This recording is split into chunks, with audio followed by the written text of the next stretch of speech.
చక్కని సీతకి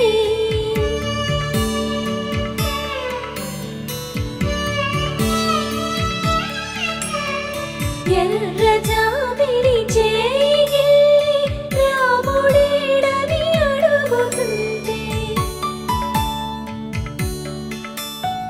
చూడలేదని పెదవి చెప్పే చెప్పలేమని కనులు చెప్పే నల్ల పూసై